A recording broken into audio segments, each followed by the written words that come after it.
New Mexico Governor Michelle Lujan Grisham made a major announcement today, a bold step in the fight to prevent gun violence, and a decision that is sparking widespread outrage tonight.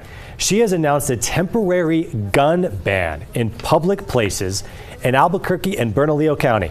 Tonight, we're explaining the details of this announcement, and we have a lot of new backlash to bring you tonight. Griffin Rushton is here. Griffin, you were at this announcement. We have a lot to go over, but we will note this is a part of a public health order. Yeah, that's right. She took this step after declaring a public health emergency last night. She's adamant New Mexico is facing a gun violence crisis, especially after this week's deadly road rage shooting. The order suspends open and concealed carry laws for the next 30 days in cities or counties with significantly high violent crime rates and firearm-related hospital visits. That means this order only applies to Albuquerque and Bernalillo County, and there are several exceptions. The order does not affect law enforcement or licensed security officers. It also does not include private properties, licensed firearm retailers, legal firing ranges, and shooting competitions. However, anyone traveling between those locations must store their guns in a locked container or safety box. The purpose is to try to create a cooling off period while we figure out how we can better address public safety and gun violence. Part of that includes collecting new data. The order also requires all New Mexico hospitals report more information on gunshot victims, including their age, gender, ethnicity, and the type of gun used. It's also calling for wastewater testing for certain drugs like fentanyl at all public schools. Additionally, the order directs CYFD to take another look at its juvenile probation protocols, a clear sign this order is targeting youth gun violence.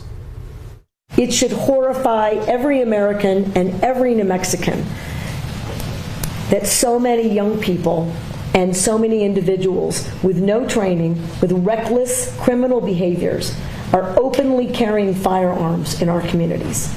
I'm horrified. The governor said today more state police officers are heading to Albuquerque, and her order is also committing state resources to arrest more suspects with outstanding warrants. Now, we should add the state is also offering free trigger locks to all gun owners. We're going to put the information on how to get those up on KOB.com.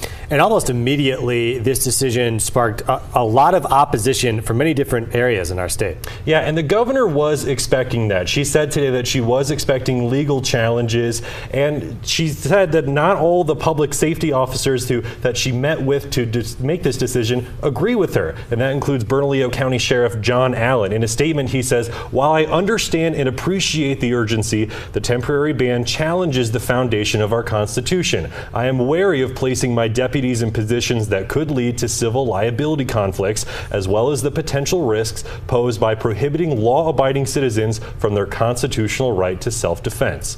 APD Chief Harold Medina sent a message to his officers tonight saying they will not be enforcing the governor's order. Albuquerque Mayor Tim Keller echoed that message, saying that's up to state police officers.